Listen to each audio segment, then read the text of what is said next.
Hello everyone and welcome to this video. Today we are going to play another game on the Tridora CPU, and it's a real classic. It's Rogue. The Rogue that defined the roguelike genre of games, which even exists today. Except that today's roguelikes have very little in common with the traditional roguelike games. The original Rogue was written in the C programming language on a Unix system starting in 1980. Here we have a Pascal version of Rogue. It is not a direct port, but a re-implementation that's very similar to the original. It's called ECL-Rogue, although I don't know what ECL means. It probably was the name of a department of the University of Southern California where the game was written, starting in 1982. And it was written for the Pascal compiler on the PDP-10 computer. The PDP-10 is the mainframe computer family of Digital Equipment Corporation. This is a PDP-10 model called the DEC System 20. Released in 1976. The PDP-10 is a bit strange from today's point of view, but it's a typical mainframe architecture of the 60s and 70s. It has a word-oriented architecture with 36-bit words and no byte access. So there are many peculiarities in the source code of ECL-Rogue. It does not use strings, but packed arrays of char, which are then padded with spaces. Here's an example of this from the monster initialization code. There are also many system calls to the operating system of the PDP-10, that is TOPS20, and also external procedures written in PDP-10 assembly language. For example, reading and writing the score file is done in assembly. I have no clue about the PDP-10 assembly language, but it looks like this.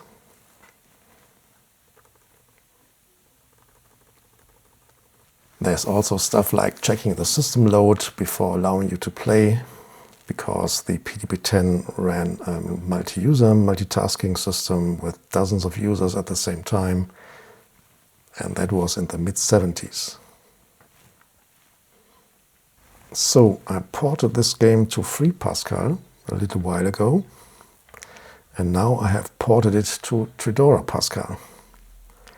I fixed a few porting bugs, fixed a bug in the Tridora-Pascal compiler and one in the assembler, and now it is running on the Tridora-CPU. And it still compiles with FreePascal. And it's the largest program ever compiled for the Tridora.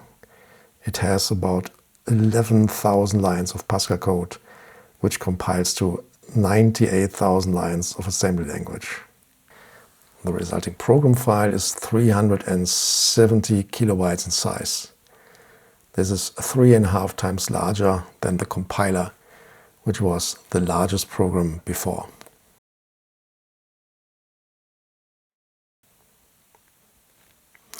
So let's play the game. For the extra retro feeling, I use a terminal emulator on my Linux laptop that has CRT effects, and it's called Cool Retro Term. So it looks like one of the stereo terminals that the Rogue players of that time were probably using, like this VT220. And the laptop is working as a terminal for the Tridora anyway.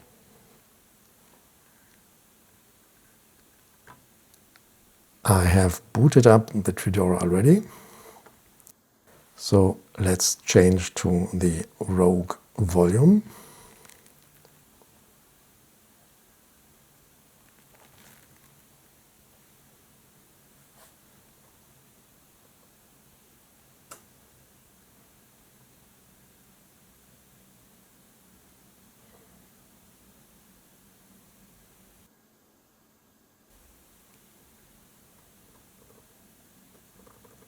There is a configuration file, rogue.init, where you can set your player name and some options, but that's not strictly needed.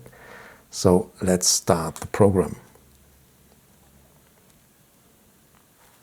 Here is the welcome message. I mostly kept the original text, including this warning about the high resource usage of the game, because in those days you often had to pay for using the computer, depending on the CPU cycles you used. And this is the game screen. For those who don't know Rogue or similar games, this is a top-down view of the dungeon. We have explored just one room now, and the player is the add character. It's also where the cursor is. And here is the pile of gold coins. I move with the VI directional keys, so H, J, K, L. Now I move through a corridor, and here was a monster already, which is represented by a letter. In this case, a uppercase B for a bat. And you attack monsters by walking into them. In this case, I defeated the monster with one hit. Most monsters will be much stronger, especially later in the game.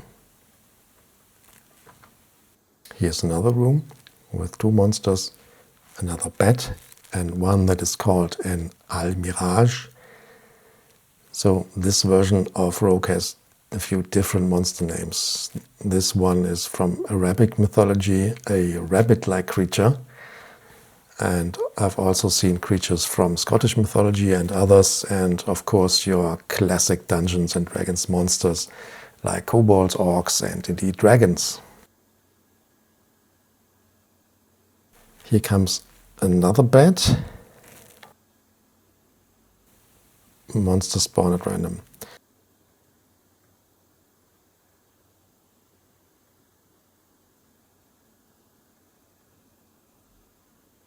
This is the potion I picked up. I can drink it now, but I don't know which effects it will have.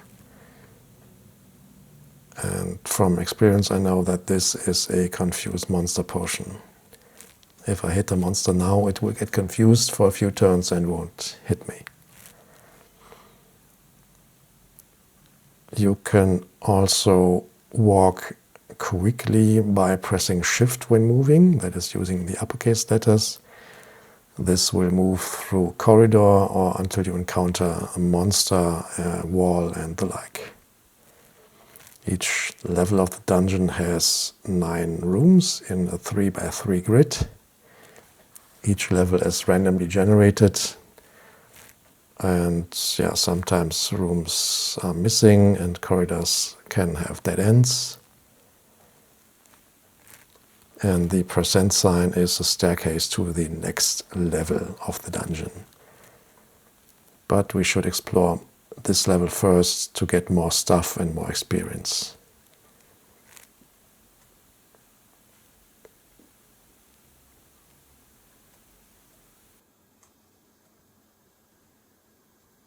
So this monster hit me hard. I have only 2 hit points left now.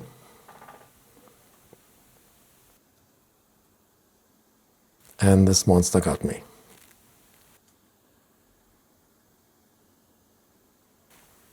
This is my gravestone.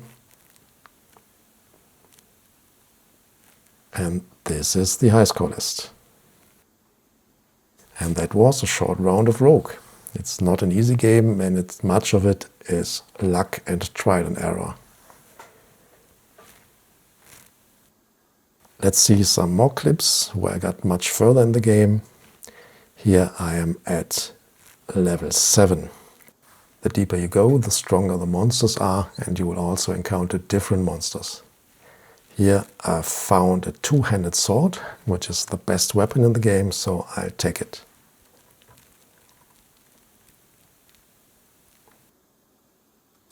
You also just saw the inventory of things that I carry.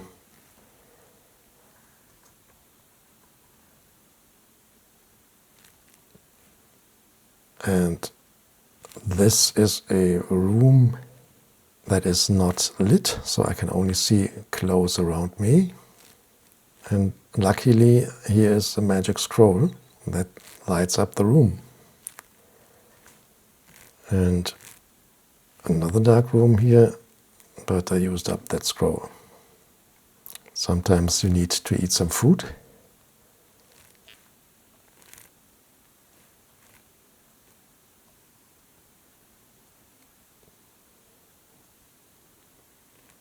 And here we have a monster that blinds you. So now I can't see anything, but I can still guess where the monster is and hit it. Also, you will recover from the blindness after a few turns.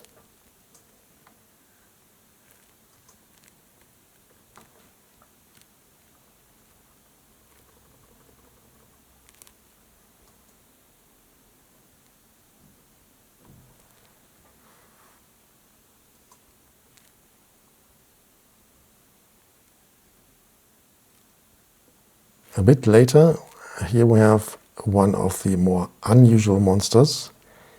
The uppercase R is a rust monster. It will make your armor rust whenever it hits you, degrading it more and more. But if you remove your armor, it does no damage. And now I'm shooting it with a bow and arrows. And the way you do that in Rogue is you wield the bow as a weapon, and then you use the throw command to shoot the arrows. So here I missed the rust monster most of the time, and the arrows are falling on the floor everywhere. And luckily there's no other monster here other than the sleeping L, and that is a leprechaun. It will never attack you first. And the rust monster is dead. So now I collect all the arrows and continue. So I guess that's enough for now. And there you have it, playing a real game on the Tridora CPU. In my opinion, this is a really interesting and challenging game, even today, no matter which version you play. If you like these kind of games, of course. And personally, I even like Rogue a bit better than similar games that came later, like Hack, because of the simplicity and the pureness, if you will. So, that's it for today. Let me know in the comments if you have played some version of Rogue somewhere, or if you have some other favorite classic text-based game. Thank you for watching, have a nice day, and see you in the next video.